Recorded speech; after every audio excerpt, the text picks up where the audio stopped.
ओम शांति। परम प्रिय परमात्मा शिव भगवान को कोटि कोटि नमन। आज 29/8/2025 मसीहा आमे आमर प्रिय बापदादा ठारू प्रातः मुरली शुणिले।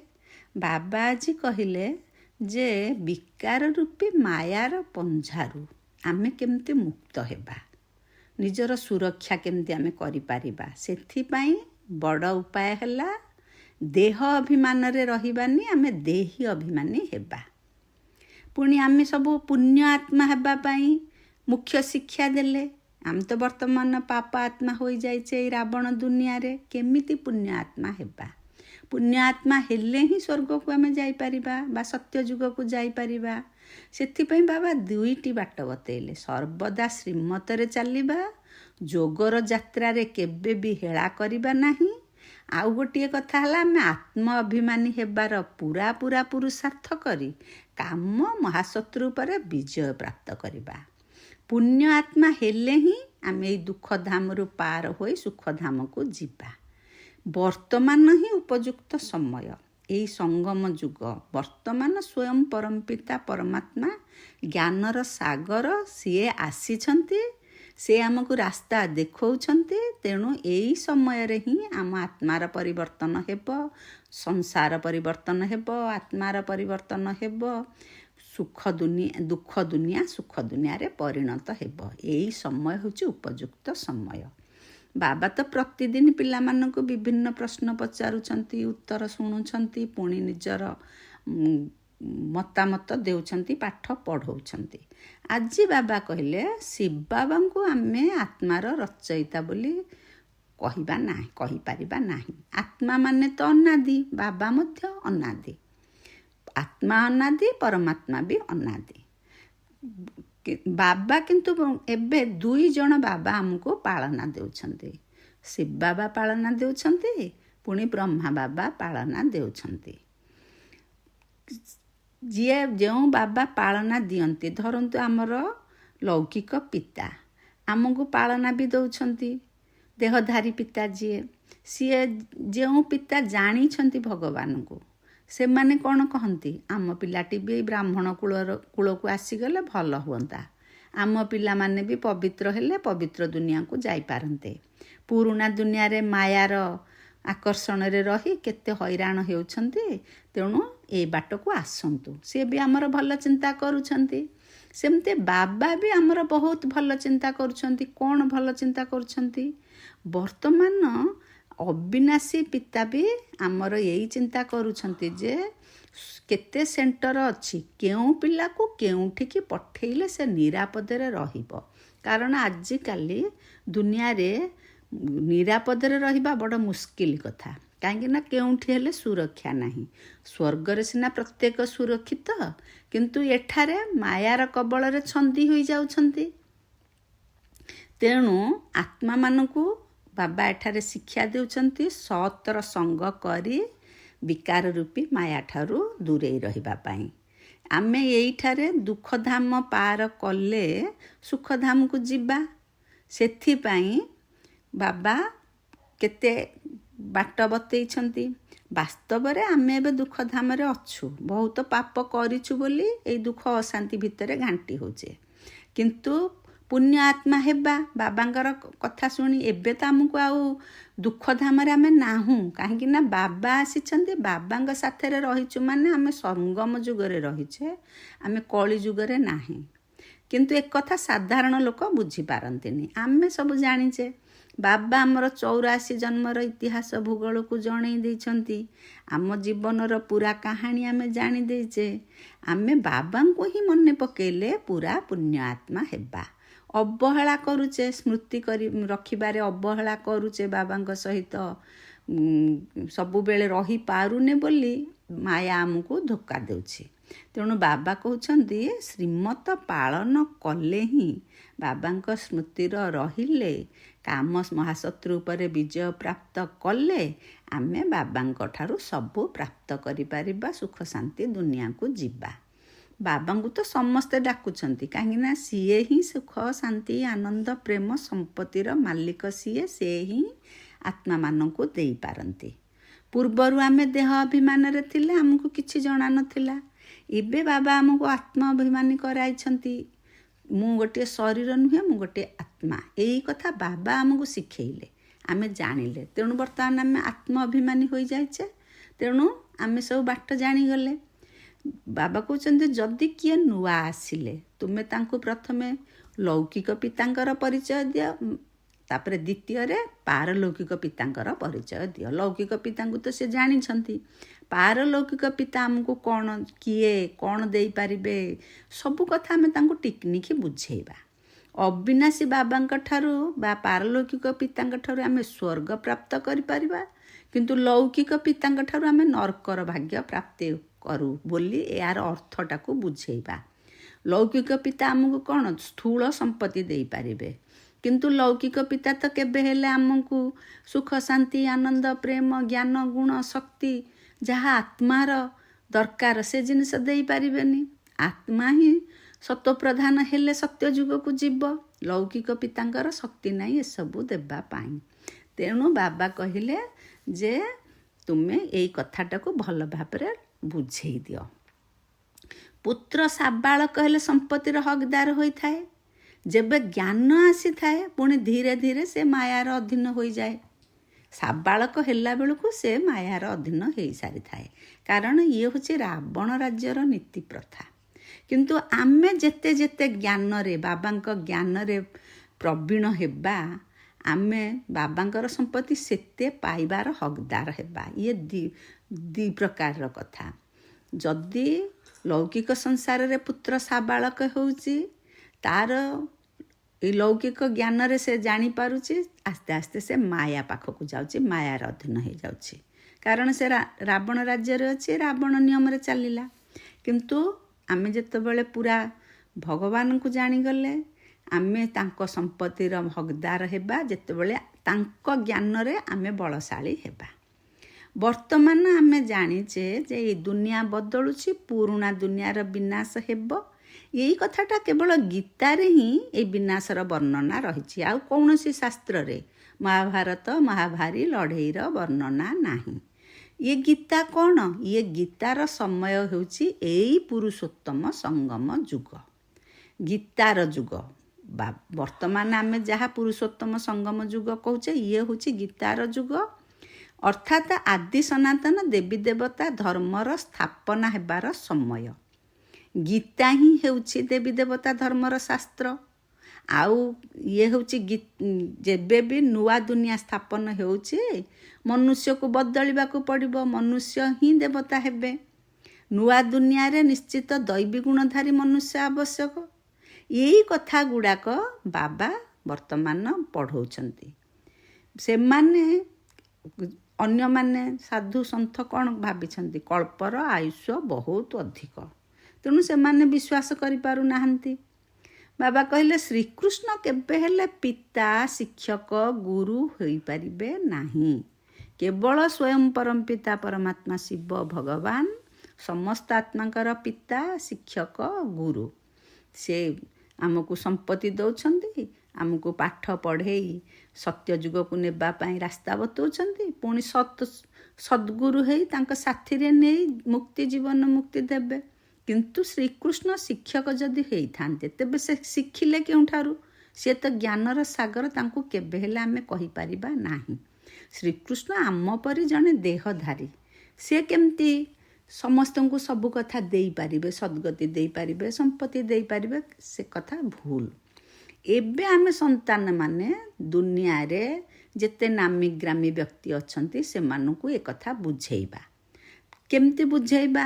ଆମ ଭିତରେ ସମସ୍ତେ ବିଚାର ବିମର୍ଶ କରି ବାବା କ'ଣ କହୁଛନ୍ତି ସେ କଥାକୁ, ସେ ଜ୍ଞାନକୁ ଚିନ୍ତନ ମନ୍ଥନ କରି ନୂଆ ନୂଆ ପଏଣ୍ଟ କରି ବାହାର କରି ଆମେ ସେବାର ବୃଦ୍ଧି କରିବା। ତୀବ୍ର ବେଗରେ ସେବା କିପରି ହେବ ସେଥିପାଇଁ ଯୋଜନା ପ୍ରସ୍ତୁତ କରିବା।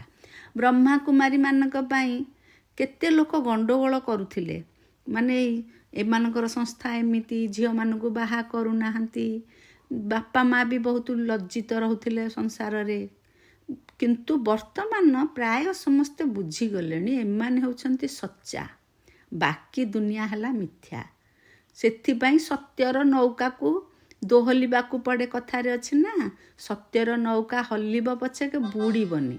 ଯେହେତୁ ବାବାଙ୍କର ଜ୍ଞାନ ସତ୍ୟ, ତେଣୁ ଏ ଜ୍ଞାନରେ ପ୍ରଥମେ ଯିଏ ଆସିଲେ ତାଙ୍କୁ ବହୁତ ସହିବାକୁ ପଡ଼ିଲା। ଜ୍ଞାନ ସେମାନେ ହଲିଲେ, ଦୋହଲିଲେ, ଦୁଃଖ ପାଇଲେ, ଅଶାନ୍ତି ହେଲେ, ଅନ୍ୟମାନଙ୍କ ଦ୍ୱାରା ନିର୍ଯାଚିତ ହେଲେ, କିନ୍ତୁ ଶେଷରେ ସେ ହିଁ ସତ୍ୟ ବୋଲି ଜାଣିଲେ। ସମସ୍ତେ ବର୍ତ୍ତମାନ ସ୍ୱୀକାର କଲେଣି। ତୋଫାନ ତ ଆସିବ ନିଶ୍ଚୟ, ତୋଫାନ, ମାୟାର ତୋଫାନ ବି ଆସୁଛି। ତେଣୁ ମାୟାର ତୋଫାନକୁ ଆମେ ଅତିକ୍ରମ କରିବା କେବଳ ବାବାଙ୍କ ସ୍ମୃତିରେ। ଦେହୀ ଅଭିମାନୀ ହୋଇ ରହିଲେ ମାୟା ତୋଫାନକୁ ଆମେ ଅତିକ୍ରମ କରିପାରିବା। ଦେହ ଅଭିମାନ କାରଣରୁ ପତିତ ହୋଇଯାଇଛେ। କାମ ହେଉଛି ମହାଶତ୍ରୁ, ସିଏ ହେଉଛି ବଡ଼ କଡ଼ା ତୋଫାନ। ତେଣୁ ବାବା ଏଇଠି କହିଦେଲେ ଯେ ଗୃହସ୍ଥ ବ୍ୟବହାରରେ ରହି ମଧ୍ୟ କାମ ଶତ୍ରୁକୁ ବିଜୟ ଲାଭ କରିଛନ୍ତି ଗୃହିଣୀମାନେ ବା ଗୃହସ୍ଥ ଜୀବନ ଯେଉଁମାନେ ନେଉଛନ୍ତି। କୁମାର କୁମାରୀମାନେ ତ କାମକୁ ବିଜୟ କରିବା ବହୁତ ସହଜ, କିନ୍ତୁ ଯେଉଁଠି ଏକତ୍ର ରହୁଛନ୍ତି, ଗୃହସ୍ଥ ଜୀବନ ନେଉଛନ୍ତି, ସେଇଠି କାମରେ ବିଜୟ ଲାଭ କରିବା ପାଇଁ ବାବାଙ୍କର ମଦତ ରହିଛି। ତାଙ୍କୁ ସ୍ମରଣ କଲେ ସବୁ ଜିତିପାରିବା। ବାବା କହିଲେ କୃଷ୍ଣଙ୍କୁ କହ୍ନେୟା କୁହାଯାଏ। ଏଇଟାର ଅର୍ଥ ବି ବାବା କହିଦେଲେ ଯେ ଶ୍ରୀକୃଷ୍ଣ ଜଣେ ଦେହଧାରୀ, ତାଙ୍କର ଏତେ କନ୍ୟା କେମିତି ହେବେ? କହ୍ନେୟା ମାନେ ଏତେ କନ୍ୟାର ସେ ପିତା କେମିତି ହେବେ? ତେଣୁ ବାବା କହୁଛନ୍ତି ଯେ ଶ୍ରୀକୃଷ୍ଣ ନୁହନ୍ତି, ଶିବ ବାବା ହିଁ କହ୍ନେୟା। ଏବେ ଆମେ ଏଇ ପାଠ ପଢ଼ା ଦ୍ୱାରା ପାଟରାଣୀ ହେଉଛେ। ପାଟରାଣୀ ହେଉଛେ ମାନେ ସତ୍ୟ ଯୁଗର ପାଟରାଣୀ ହେବାର ଅର୍ଥ ହେଲା ଯେ ଯିଏ ପବିତ୍ର, ମୁଖ୍ୟ ହେଲା ପାଟରାଣୀ ହେବା ପାଇଁ ମୁଖ୍ୟ ହେଲା ପବିତ୍ରତା। ପବିତ୍ରତା ତ ଖାଲି କହିଦେଲେ ହେବନି, ନିଜ ୟାଦର ଚାର୍ଟ ନିଜେ ଦେଖିବା। ଯଦି ଚାର୍ଟଟାକୁ ଆମେ ଠିକ୍ ଭାବରେ ବାବାଙ୍କ ପାଖରେ ଜଣେଇବା, ଆଗକୁ ଗଲେ ନିଶ୍ଚିତ ଭାବରେ ବହୁତ ସଂଖ୍ୟାରେ ବହୁତ ଆତ୍ମା ଆସିବେ, ବାବାଙ୍କ ଜ୍ଞାନ ଶୁଣିବେ। ତେଣୁ ତା ଭିତରେ ବହୁତ ଯେତିକି ଆମର ତ ପଦପଦବୀ ବା ସତ୍ୟ ଯୁଗରେ କେତିକି ଆତ୍ମା ରହିବେ ନିର୍ଦ୍ଧାର୍ଯ୍ୟ ରହିଛି। ତେଣୁ ଯେହେତୁ ଆଗକୁ ଆହୁରି ବୃଦ୍ଧି ପାଇବେ ଆତ୍ମା, ତେଣୁ ନିଜର ଚାର୍ଟକୁ ପ୍ରତିଦିନ ଦେଖି ବଢ଼େଇବାକୁ ପଡ଼ିବ। ସବୁବେଳେ ସେ ଚାର୍ଟ ଦେଖିକି ଜାଣିବା ମୁଁ କେଉଁ ପଦ ପାଇପାରିବି, ମୁଁ କେତେ ଖୁସିରେ ଅଛି। ସେ କଥା ବାବା ନିଶ୍ଚୟ ଦେଖୁଛନ୍ତି। ତା ସହିତ ନିଜକୁ ନିଜେ ତର୍ଜମା କରି ସବୁ କଥାରେ ସୁଧାର କରିବା। ବାବା କହିଲେ ଯେତେବେଳେ ଆମେ ସର୍ବୋଚ୍ଚ ବାବାଙ୍କର ହୋଇଛୁ, ତାମାନେ ଆମେ କେତେ ଖୁସିରେ ରହିବା କଥା। ଆମେ କାହିଁକି ଦୁଃଖ କରୁଛେ? ଡ୍ରାମା ଅନୁସାରେ ଆମେ ବହୁତ ଭକ୍ତି କରିଛେ, ଭକ୍ତମାନଙ୍କୁ ହିଁ ଫଳ ଦେବା ପାଇଁ ବାବା ଆସିଛନ୍ତି। କିନ୍ତୁ ଏଇ ରାବଣ ରାଜ୍ୟରେ ତ ବିକର୍ମ ହିଁ ହେଉଛି। କିନ୍ତୁ ଆମେ ଯେତେବେଳେ ବାବାଙ୍କୁ ଜାଣିଗଲେଣି, ପୁରୁଷାର୍ଥ କରି ସତ୍ୱପ୍ରଧାନ ଦୁନିଆକୁ ଯିବା। ଯିଏ ସମ୍ପୂର୍ଣ୍ଣ ରୂପେ ପୁରୁଷାର୍ଥ ନ କରିବେ ସେମାନେ ସତ୍ୱରେ ଆସିବେ। ସତ୍ୱପ୍ରଧାନ ମାନେ ସତ୍ୟଯୁଗ, ସତ୍ୱରେ ଆସିବେ ମାନେ ତ୍ରେତୟା ଯୁଗକୁ ଆସିବେ, ତାଙ୍କର ଦୁଇ କଳା କମିଯିବ। ତେଣୁ ଏ ଜ୍ଞାନକୁ ଆମେ ଭଲରେ ଗ୍ରହଣ କରିବା, ଅନ୍ୟମାନଙ୍କୁ ଏ ସନ୍ଦେଶ ଦେବା। କୋଣ ଅନୁକୋଣକୁ ଯାଇକି ବି ଆମେ ସନ୍ଦେଶ ଦେବା। ବିଦେଶକୁ ଯିଏ ଯାଉଛନ୍ତି ସିଏ ବି ସନ୍ଦେଶ ଦେବେ। ବାବା କହିଲେ ବୌଦ୍ଧୀମାନଙ୍କର, ଖ୍ରୀଷ୍ଟିଆନମାନଙ୍କର ସମସ୍ତଙ୍କର ମିଶନ ଅଛି। ମିଶନ କ'ଣ? ଅନ୍ୟ ଧର୍ମାବଲମ୍ବୀମାନଙ୍କୁ ନିଜ ଧର୍ମରେ ପରିବର୍ତ୍ତନ କରିବା ପାଇଁ ମିଶନ ରହିଥାଏ। ଆମେ ବୁଝେଇବା, ଆମେ ପ୍ରକୃତରେ ଦେବୀ ଦେବତା ଧର୍ମର ଥିଲୁ, ଏବେ ହିନ୍ଦୁ ଧର୍ମର ହୋଇଯାଇଛୁ। ଏଇ କଥା ଆମେ ସମସ୍ତଙ୍କୁ କହିବା। ଯିଏ ଶିବଙ୍କର, ଦେବତାମାନଙ୍କର ପୂଜାରୀ ହୋଇଥିବେ ସେଇମାନେ ଆସିବେ। ରାଜାମାନଙ୍କର ବି ସେବା କରିବା, ବା ଯେତେ ବଡ଼ ଲୋକ ଅଛନ୍ତି, ଧରନ୍ତୁ କେତେ କେତେ ବଡ଼ ବଡ଼ ବ୍ୟବସାୟୀ ଅଛନ୍ତି, ସାହୁକାର ଅଛନ୍ତି, ନିଜର ମନ୍ଦିର ଅଛି, ପୂଜା ପାଠ କରୁଛନ୍ତି। ବାବା କହୁଛନ୍ତି ଯେଉଁମାନେ ଦେବତାମାନଙ୍କୁ ପୂଜା ଏବେ କରୁଛନ୍ତି, ପୂଜାରୀ ହୋଇଛନ୍ତି, ସେମାନେ ଘରେ ମନ୍ଦିର କରିଛନ୍ତି, ସେମାନଙ୍କର ବି ଆମର କଲ୍ୟାଣ କରିବାର ଅଛି। ସିଏ ବି ଜାଣିନାହାନ୍ତି ଯେ ସେମାନେ ଯେ ପୁରୁଷାର୍ଥ ବଳରେ ନିଜେ ଦେବତା ହେବେ ଏକଥା ସେ ଜାଣିନାହାନ୍ତି। ତେଣୁ ତାଙ୍କୁ ବାବାଙ୍କର ପରିଚୟ ଦେବା, ଜ୍ଞାନ ବୁଝେଇବା। ବାବା ହିଁ ଆସିଛନ୍ତି ନୂଆ ଦୁନିଆ ସ୍ଥାପନ କରିବା ପାଇଁ। ଯିଏ ସ୍ଥାପନା କରିବେ ସେ ପାଳନା ମଧ୍ୟ କରିବେ। ତାର ଅର୍ଥ ହେଲା ଯେ ବର୍ତ୍ତମାନ ସ୍ୱୟଂ ପରମପିତା ପରମାତ୍ମା ଏଇ ବ୍ରାହ୍ମଣ ସନ୍ତାନମାନଙ୍କ ଦ୍ୱାରା ରୁଦ୍ର ଯଜ୍ଞ ଜାରି ରଖିଛନ୍ତି। ବ୍ରାହ୍ମଣ ସନ୍ତାନମାନେ ସ୍ଥାପନା ଦାୟିତ୍ୱ ନେଇଛନ୍ତି ନିମିତ୍ତ ଭାବରେ। ସେଇମାନେ ହିଁ ଦେବତା ହେବେ, ବ୍ରାହ୍ମଣ ହିଁ ଦେବତା ହେବେ। ତାମାନେ ବର୍ତ୍ତମାନ ଏଇ ସଙ୍ଗମ ଯୁଗରେ ସ୍ଥାପନା କାର୍ଯ୍ୟ କରୁଛନ୍ତି, ପୁଣି ସତ୍ୟ ଯୁଗରେ ପାଳନ ଦାୟିତ୍ୱ ନେବେ। ସେଇ କଥା ବାବା କହିଲେ ଯେ ଏଇ ନିଶା ଆମ ଭିତରେ ରହିବା ଦରକାର। ଆମେ ଶିବ ବାବାଙ୍କ ସାଥିରେ ଆସିଛୁ ଦୈବୀ ରାଜ୍ୟ ସ୍ଥାପନ କରିବା ପାଇଁ, ସମଗ୍ର ବିଶ୍ୱକୁ ସ୍ୱର୍ଗ କରିବା ପାଇଁ। କିନ୍ତୁ ଏକଥାକୁ ଯଦି ଆମେ ଜାଣିଲେ ତାହେଲେ ଆମେ ସେ କାମରେ ନିଶ୍ଚିତ ଭାବରେ ଆଗେଇବା ଦରକାର। ବାବା କହୁଛନ୍ତି ଆଶ୍ଚର୍ଯ୍ୟ ଲାଗୁଛି, ଏପର୍ଯ୍ୟନ୍ତ ବି ଦେବୀ ଦେବତା ପୂଜା ଚାଲିଛି, ବାବା ଆସିଛନ୍ତି ବୋଲି ମାନୁନାହାନ୍ତି। ନବରାତ୍ରିରେ ଦେବୀମାନଙ୍କର ପୂଜା ହେଉଛି, ରାତ୍ରି ଅଛି ମାନେ ତ ଦିନ ବି ଅଛି। ତେଣୁ ପୁଣି ମାଟିର ପ୍ରତିମା ଗଢ଼ି ଶୃଙ୍ଗାର କରି କେତେ ପୂଜା ପାଠ କରୁଛନ୍ତି। ପୁଣି ଯେତେବେଳେ ବୁଡ଼େଇ ଦେଉଛନ୍ତି ବା ତାଙ୍କୁ ବିସର୍ଜନ କରୁଛନ୍ତି କେତେ କାନ୍ଦୁଛନ୍ତି, ମନ ଦୁଃଖ କରୁଛନ୍ତି, ଭକ୍ତିରେ ମନ ଦୁଃଖ କରୁଛନ୍ତି। ମନୁଷ୍ୟ ମରିଯିବା ପରେ ବି ହରିବୋଲ ହରିବୋଲ କହି ପାଣିରେ ଡୁବେଇ ଦେଉଛନ୍ତି। ସବୁ କଥା ବାବା ବୁଝେଇ ଦେଉଛନ୍ତି ଯେ ପ୍ରକୃତରେ ଆତ୍ମା ଅମର। ଏଇ କଥାଟିକୁ ଆମେ ଯଦି ଜାଣିଗଲେ ଅବିନାଶୀ ଆତ୍ମା, ଆମର ଆଉ ମୃତ୍ୟୁ ଭୟ ରହିବନି, ମୃତ୍ୟୁ କାହାର ହେଲେ ବି ଦୁଃଖ ଲାଗିବନି। ଆଉ ଇଏ ଯେଉଁ କଣ୍ଢେଇ ଖେଳ ପରି ବିଭିନ୍ନ ପୂଜା ପାର୍ବଣ କରି ମୂର୍ତ୍ତି ସ୍ଥାପନ କରି ପୁଣି ପାଣିରେ ବୁଡ଼ଉଛନ୍ତି, ତାର ଅର୍ଥ ବି ସମସ୍ତେ ବୁଝନ୍ତୁ। ଯମୁନାର କୂଳ ଥିଲା, ସେଇଠି ଶ୍ରୀକୃଷ୍ଣ ରାସ କରୁଥିଲେ ବୋଲି ଆମେ ଜାଣିଛେ, ରାସ ବିଳାସ କରୁଥିଲେ। ବର୍ତ୍ତମାନ ବାବା କହୁଛନ୍ତି ଏଇ ଯମୁନା କୂଳରେ, ସତ୍ୟ ଯୁଗରେ ଯମୁନା ନଦୀ ରହିବ, ତାରି କୂଳରେ ରାଜଧାନୀ ସ୍ଥାପନ ହେବ। ବାବା କହୁଛନ୍ତି ଯେମିତି ଜଣେ ବଡ଼ ପରୀକ୍ଷା ଦେଇଛି, ପାସ୍ କରିଛି, ଜଣେ IAS ଅଫିସର। ସିଏ ଯେତେବେଳେ IAS ପାସ୍ କରିଗଲେ ତାଙ୍କର ମନରେ କେତେ ଆଗ୍ରହ, କାରଣ ଘର କରିବେ, ଦ୍ୱାର କରିବେ, ବିଭିନ୍ନ ତାଙ୍କର ଯୋଜନା ଆସିଗଲା ମନରେ। ସେମିତି ଆମ ମନରେ ବି ସେମିତି ଖିଆଲ ରହିବା ଦରକାର। ଆମେ ଦେବତା ହେବୁ, ଏବେ ଆମେ ନିଜ ଘରକୁ ଯିବୁ, ଘରକୁ ମନେ ପକାଇ ଖୁସି ହେବା ଦରକାର। ମନୁଷ୍ୟ ଯେତେବେଳେ ଯାତ୍ରା ପୂର୍ଣ୍ଣ କରି ପୁଣି ଘରକୁ ଫେରେ, ସେ କେତେ ଖୁସିରେ ଥାଏ। ଆମେ ସେମିତି ପୁରା ପରମଧାମରୁ ସତ୍ୟ ସୃଷ୍ଟିକୁ ଆସିଲେ ବା ପୃଥିବୀକୁ ଆସିଲେ, ଅଭିନୟ କଲେ, ଆମର ଜୀବନଯାତ୍ରା ସେଠୁ ଆରମ୍ଭ ହେଲା, ଏବେ ଜୀବନଯାତ୍ରା ଶେଷ ହେଉଛି, ପୁଣି ଆମେ ଶାନ୍ତି ଧାମକୁ ଯିବା। ଏଇ ଆତ୍ମା ଯେତେବେଳେ ଯେମିତି ଯାତ୍ରା ପୂର୍ଣ୍ଣ କରି ଘରକୁ ଆସିଲେ ଖୁସି ଲାଗେ, ଆମେ ସେମିତି ଖୁସିରେ ଖୁସିରେ ଶାନ୍ତିଧାମକୁ ଯିବା। ଆମ ଆତ୍ମାମାନଙ୍କର ଘର ହେଉଛି ମୂଳବତନ। ତେଣୁ ଆମେ ସେ ମୂଳବତନକୁ ଖୁସିରେ ଖୁସିରେ ଯିବା। ମନୁଷ୍ୟ କେତେ ଭକ୍ତି କରିଥାନ୍ତି କେବଳ ମୁକ୍ତି ପାଇବା ପାଇଁ, କିନ୍ତୁ ବାବା କହିଦେଲେ ଡ୍ରାମାରେ ଏଭଳି ଅଭିନୟ ରହିଛି ଯାହାକି ଫେରିବାର ସୁଯୋଗ ମିଳେ ନାହିଁ। ଥରେ ଆସିଲେ ମାନେ, ଶାନ୍ତିଧାମରୁ ଆତ୍ମା ଆସିଲା ମାନେ ତାର ପୁଣି ଶେଷରେ ବାବା ଆସି ସବୁ ଆତ୍ମାମାନଙ୍କୁ ଯେତେବେଳେ ନେବେ ସେ ସେଇ ସମୟରେ ଯିବ। ତେଣୁ ଆଉ ମଝିରେ କେବେ ହେଲେ କୌଣସି ଆତ୍ମା ଶାନ୍ତିଧାମକୁ ଫେରିପାରିବ ନାହିଁ। ତେଣୁ ଆମକୁ ନିଶ୍ଚିତ ଭାବରେ ଏଇଠି ଅଭିନୟ କରିବାକୁ ପଡ଼ିବ। ସେଥିପାଇଁ ଆମେ ସବୁବେଳେ ଘର ଆଉ ରାଜଧାନୀକି ମନେ ପକାଇବା। ଘର ହେଉଛି ଶାନ୍ତିଧାମ, ରାଜଧାନୀ ହେଉଛି ସତ୍ୟଯୁଗ।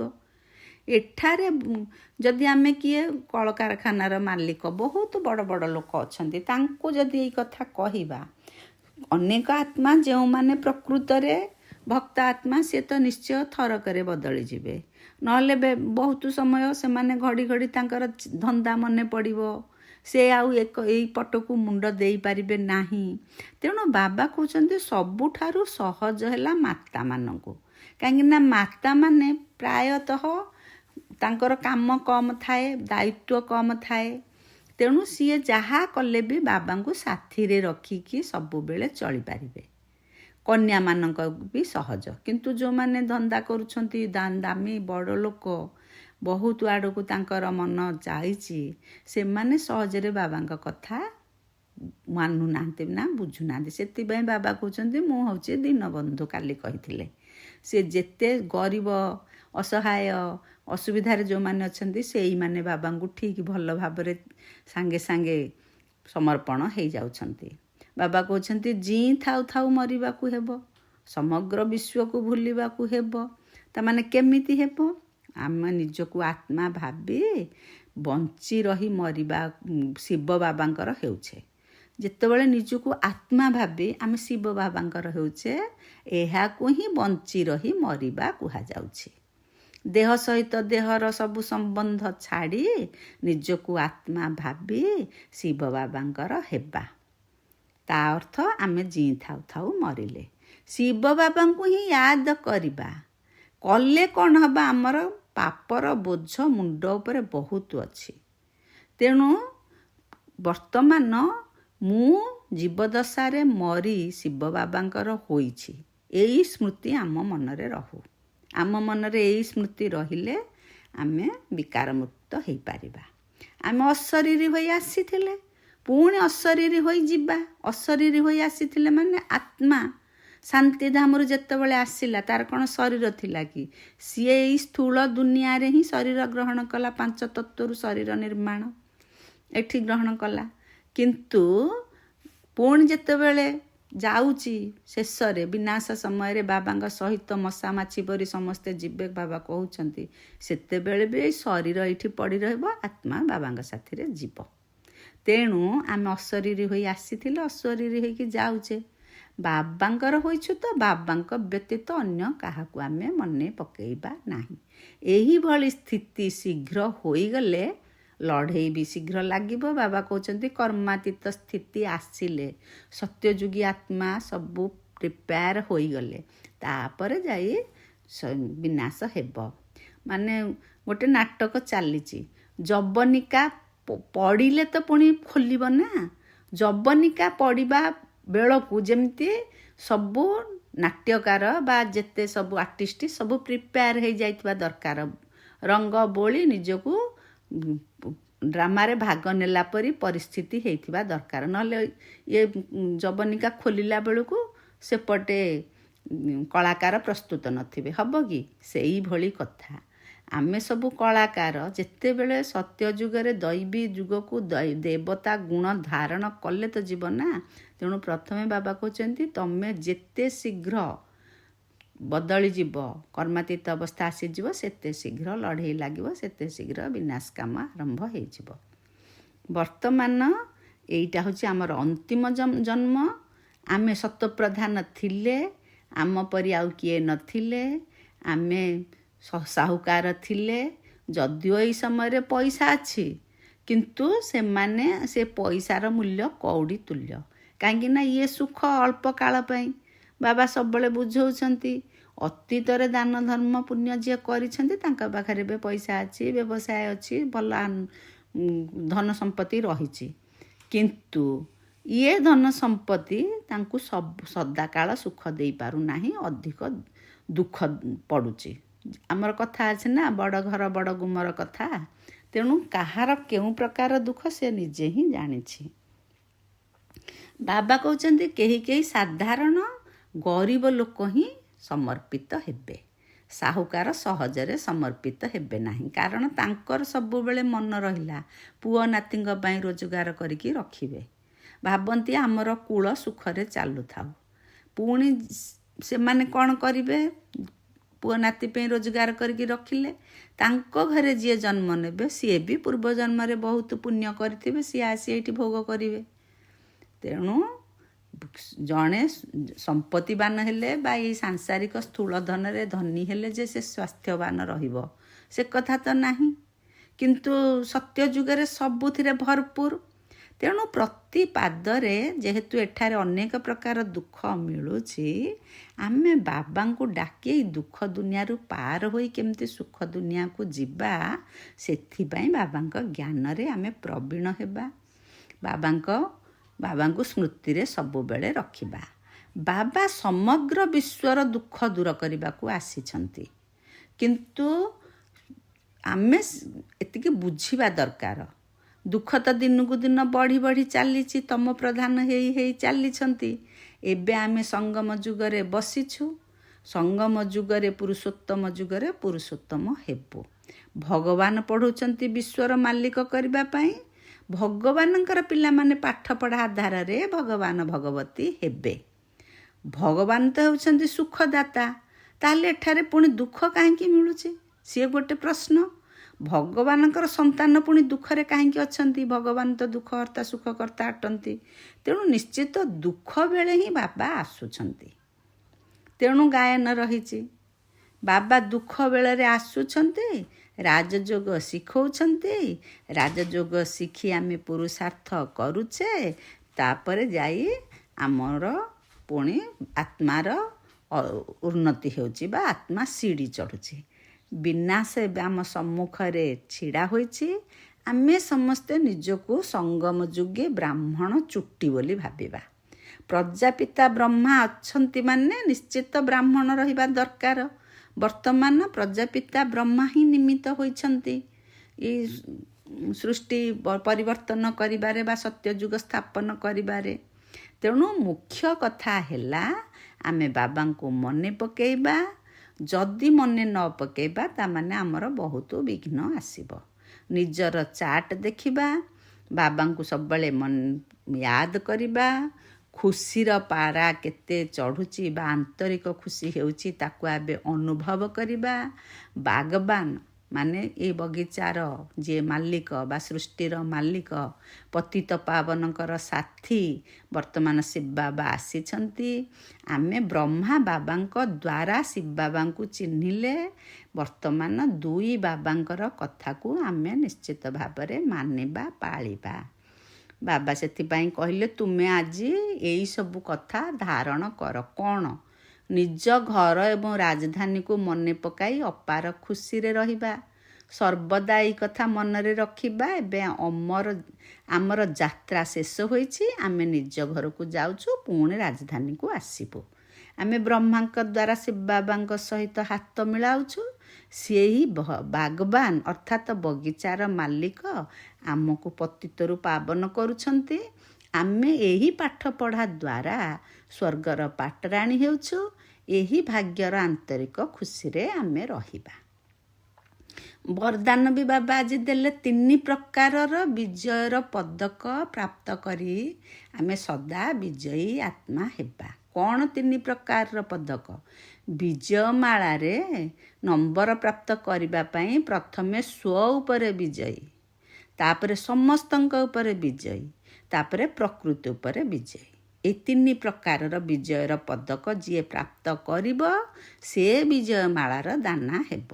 ସ୍ୱ ଉପରେ ଯିଏ ବିଜୟୀ ହେଲା, ସିଏ ନିଶ୍ଚିତ ଭାବରେ ବ୍ୟର୍ଥ ଭାବ ସ୍ୱଭାବକୁ ଶ୍ରେଷ୍ଠ ଭାବ ଏବଂ ଶୁଭ ଭାବନାରେ ପରିବର୍ତ୍ତନ କରିପାରିବ। ଯେଉଁମାନେ ସ୍ୱ ଉପରେ ବିଜୟୀ ହୋଇଯାଆନ୍ତି, ସେମାନେ ଅନ୍ୟମାନଙ୍କ ଉପରେ ମଧ୍ୟ ବିଜୟ ପ୍ରାପ୍ତ କରିବେ। ପ୍ରକୃତି ଉପରେ ବିଜୟ ପ୍ରାପ୍ତ କରିବା ଅର୍ଥ ହେଲା ବାୟୁମଣ୍ଡଳ, ବାତାବରଣ ଏବଂ ସ୍ଥୂଳ ପ୍ରକୃତିର ସମସ୍ୟା ଗୁଡ଼ିକ ଉପରେ ବିଜୟୀ ହେବା।